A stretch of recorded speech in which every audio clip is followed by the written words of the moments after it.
हाय, वाईएससी news में आप तमाम लोगों का स्वागत और इस्तकबाल है।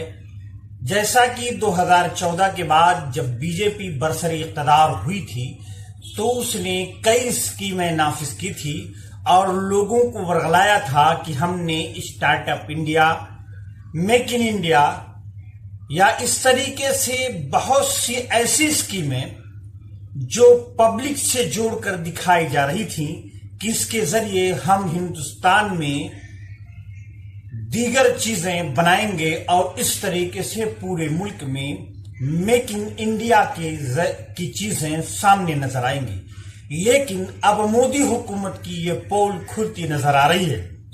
मैं ऐसे नहीं कह रहा हूं कि ये सब झूठ बोला जा रहा है, बल्कि खुद अपोजिशन लीडर ने नेहरू पैलेस पहुंच करके वहां के अवाम से, वहां के इंजीनियरों से जब बात की तो ये बात खुल करके सामने आई कि हमारे हिंदुस्तान में कोई चीज बनाई नहीं जाती बल्कि असेंबलिंग की जाती है और ये बेवकूफ बनाया जाता है कि हमारे हिंदुस्तान में ये कंपनियां अपनी चीजें बनाने लगी और अब इन पे मेक इन इंडिया लिखा जाएगा।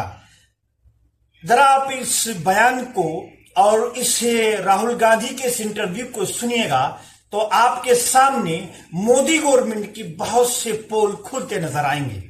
जरा आप लोग खुद देखें। करते हैं और बाकी तो टेक्निकल है। आप कब से कर रहे हो? शुरू करें सर? मैं 10 से 12 साल। और आप? 8 साल 10 साल हो गए मुझे भी। इसके बाद मैं अपना फोन सर्विस कर पाऊंगा? हाँ बिल्कुल। बिल्कुल। इतना सरप्राइजिंग था कि इतने बड़े कोई हस्ती हमारे पास आए, हमारे साथ यहाँ बैठे। इसमें ये जो कंपोनेंट्स आते हैं ये इंडिया के कितने हैं और चाइना के कितने हैं? जैसे ये तो यहाँ बन सकता है बहुत आसानी से। हाँ, बट ये कहाँ बना है, क्या आपको मालूम है? इसका कोई आइडिया नहीं, क्योंकि इस पे कोई भी स्टैम्प नहीं है, कोई मार्क नहीं है। सारा माल ही चाइनीज है। अब वो असेंबल कहाँ हो रहा है वो मैटर करता है। ये बैटरी पार्ट है, ये भी चाइनीज है। हाँ। तो बेसिकली मेन गेम है, चाइना सारे कंपोनेंट्स बना रहा है, असेंबली करनी है। आप चाइनीज कंपोनेंट लेके कहीं भी असेंबली कर दो, उस पे अपना ठप्पा लगा दो, हो जाएगा। बिल्कुल। ये सारे जो ब्रांड्स है, ये जो आते हैं प्रोकेयर एग्जाम, ये सब चाइनीज है, जापानीज है। सब मैन्युफैक्चरिंग जो सेल्स हो रहे हैं वो सब चाइना जापान में हो रहे हैं। तो अगर आपके पास फाइनेंस होता, हाँ, और कंपोनेंट्स तो आप खरीद सकते, तो आप ये पूरा का पूरा फोन आसानी से बना सकते अगर आपके पास बैंक का फाइनेंस होता। बैंक का फाइनेंस भी चाहिए और साथ में टीम भी चाहिए। हाँ, बट टीम तो आपकी है यहाँ पे, नहीं उसके लिए मशीनरी भी चाहिए होगी, असेंबली की मशीनरी। बट बैंक का फाइनेंस होगा तो हाँ, प्रोडक्ट आ जाएंगे, इजीली हो जाएगा। इसको असेंबल करना इतनी मुश्किल चीज नहीं है। नहीं, वो तो इजीली है। असेंबल करना मुश्किल है, मैन्युफैक्चर करना टफ है, जिसके लिए एक मतलब प्रॉपर टेक्निक चाहिए होती है। जो पार्ट्स बन रहे हैं वो कॉम्प्लिकेटेड है, मगर पार्ट्स को जोड़ना बहुत इजी है हमारे। तो इसमें दो आइडिया है ना, एक है मेड इन और दूसरा है असेंबल्ड इन। हाँ, असेंबल्ड इन मतलब छोड़ दिया। स्पेयर पार्ट आपके पास है, आप कहीं से भी अपने सोर्सेज से लेके आ रहे हैं और वो अब मैं असेंबली कर सकते हैं। जैसे गाड़ी के सारे पार्ट्स आए, आपने खरीदे और आपने ठक ठक ठक ठक ठक जोड़ दिए। दूसरा है कि भैया गाड़ी के सारे पार्ट्स बनाए और फिर जोड़े। बट ये कॉन्सेप्ट, ये फर्क लोगों को नहीं मालूम। लोग सोचते हैं कि भैया मेड इन और असेंबल्ड इन एक ही चीज है, हाँ, बट बिल्कुल अलग चीज है, बहुत अलग। और फ्रेंकली अगर हम कहें, रोजगार मेड इन से बनता है, रोजगार असेंबल्ड इन से नहीं बनता। जो मेड इन है वो मैन्युफैक्चरिंग है, और जो असेंबल्ड इन है वो ट्रेडिंग है। वो ट्रेडिंग हो रही है कि मैंने माल लिया, उसको जोड़ा और फिर बेचा, और मैंने उसका मार्जिन खाया। राइट, मैं असेंबल कर रहा हूँ, आप बना रहे हो, मैं मैन्युफैक्चरर हूँ, आप मैन्युफैक्चरर, मैं असेंबलर हूँ, तो आप जीतोगे ही जीतोगे। मेरे पे मैन पावर भी है, पूरा इक्विपमेंट पावर भी है, नॉलेज आपके हाथ में। तो जब तक मैं मैन्युफैक्चरिंग में नहीं जाऊंगा तब तक मैं आपसे पीछे रहूंगा। वो हम इंडिया में अपना मैन्युफैक्चरिंग कंपनीज वगैरह खोले जिससे कि लोगों तक रोजगार भी पहुंचेगा, तो हमारे पैसा भी हमारे देश पे ही रहेगा। अच्छा, जो कोरियन वाले फोन है, सैमसंग वाला, वो भी पूरा अंदर से चाइनीज है। जो मैन्युफैक्चरिंग है, जो सैमसंग की, बेसिकली मतलब ये चाइनीज ने सेलफोन की, लैपटॉप की पूरी लपेट रखी है मार्केट। चाइना ने उनके पास कर रखा है, पूरा का पूरा कंट्रोल ही उनके पास है ना। कुछ भी लेना हो सीधा चाइना जाना। हमें स्क्रीन चाहिए या फिर कुछ भी स्क्रू भी चाहिए, वो भी इंडिया नहीं बना पा रहा है, तो वो भी हमें भारतीय परचेस करने पड़ रहे हैं। लेकिन अगर ये इंडिया में अगर ये बनने लगे तो फिर बहुत फायदा होगा, क्योंकि रोजगार बहुत ज्यादा बढ़ जाएगा। China is the world's electric market. There is no other electronic market anywhere. Assemble as many iPhones as you want. All you're doing is you're giving money to the big oligopolists of India. Right? Start making iPhones. That's a completely different ballgame. जो China आज के time पे कर रहा है हमसे, वो कई साल आगे है, वो हम कुछ सालों में कर सकते हैं।